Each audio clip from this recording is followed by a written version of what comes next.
Hello guys, this is Building Materials 2, Week 5's topic, which is paints. And we're going to talk about a few introduction to the painting materials, and then descriptions of several types of paintings, and also some defects of paints.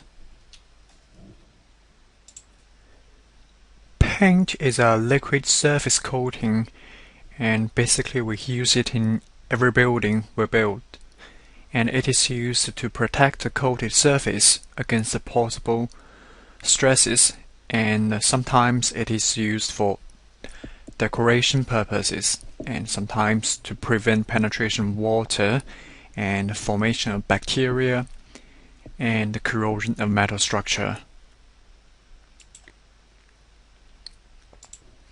You should also know the components of a painting material. There is this base, which is a principal constituent of the paint, and there's a vehicle. Sometimes it is also known as binder. It is an oil to which the base is mixed to. The vehicle, it helps the paint to spread over the surface. And there are pigments.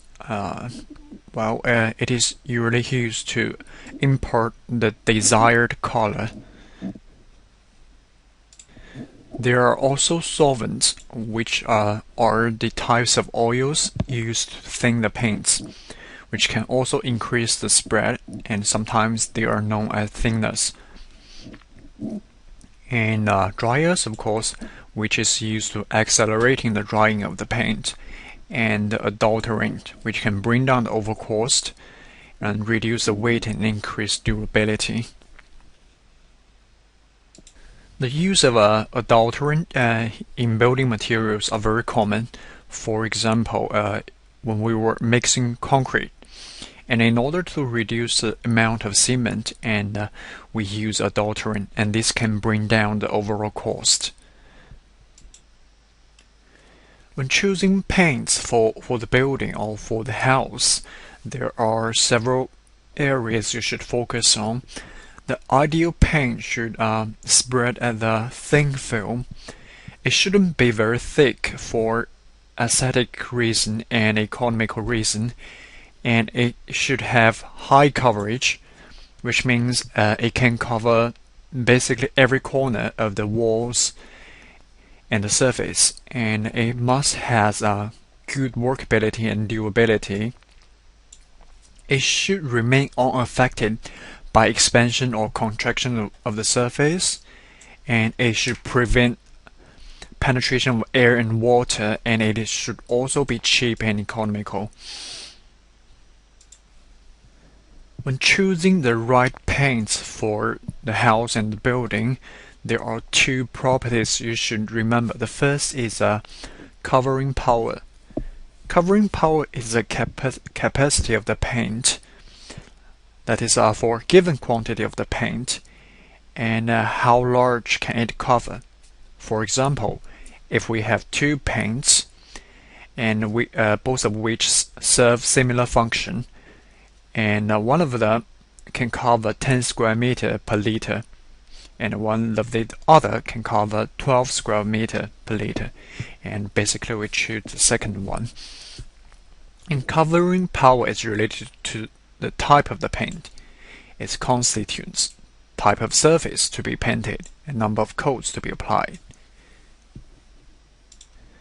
The other property you should know about is the PVC, which is pigment volume concentration. It is calculated by using volume of pigment divided by volume of non-volatile constituents.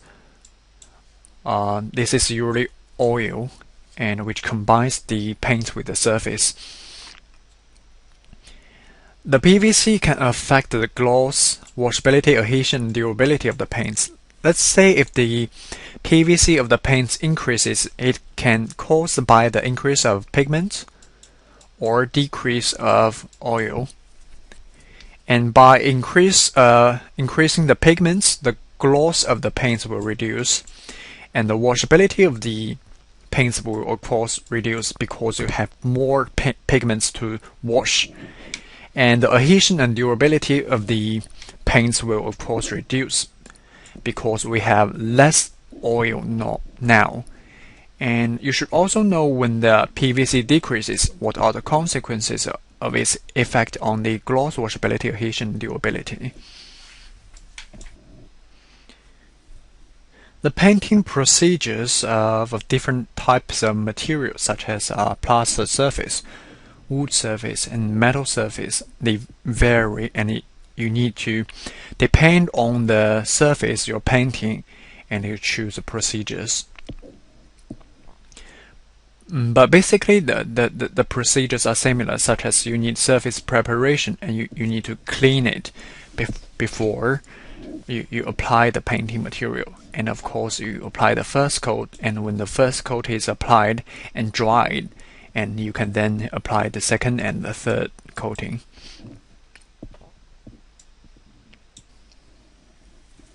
There is a detailed list of paint types in the textbook, which is in page 93, you may want to refer to. And I'm going to talk about a few examples such as fireproof paints. And these paints are made for use on woodwork and similar flammable materials. And usually we use fire retardants. We include fire retardants in these kind of painting materials. And of course there are flat paints. Flat paints adhere readily, taking to rough surfaces very easily. However, because the paint will tend to attract dirt and stains, it is much harder to clean than the other types of paints. And this is why this kind of paint is usually used on locations like ceilings, which do not usually attract stains.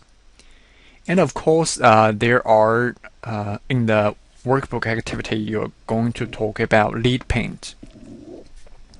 And this kind of material basically has lead in it, so you should especially focus on the health issue caused by using lead paints. And of course, this is also your workbook activity for week 5. You should also know the defects of the paints. Sometimes they are caused by the background, which is the surface or the surface you're going to apply, such as dampness, cleanness, movement, and chemical reactions. And these defects will cause the paint to not adhere to the surface, such as in wet conditions, or sometimes there are dirts, and sometimes the surface we're going to apply the paints just moves. And this will cause the paint not to adhere to the surface. Well, sometimes the defects are caused by weather, and such as the peeling, cracking, flaking, wrinkling of the painting materials. And you should also know how to deal with these.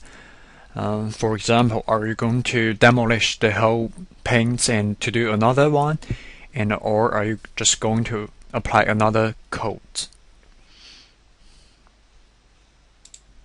As I mentioned earlier, this week's workbook is about removing lead paint. Lead-based paint is a paint containing lead, and the lead is a heavy metal, and it is used in this type of paint as a pigment. While the lead is used to speed drying, increasing durability of the paint, retain a fresh appearance, and resist moisture. However, because lead is a dangerous substance, it is damaging to human health, especially to children. Well, there is a report saying that the lead is damaging to human health, especially to children under age 6. So in order to remove lead paints, you're going to do research. What are the health risks of that process? And what measures can you take to ensure that removing the paint may be less damaging to your health? And this is your workbook for week 5, topic 5. And that's the end of topic 5. And if you have any questions, post it to the forum. I will get back to you as soon as possible.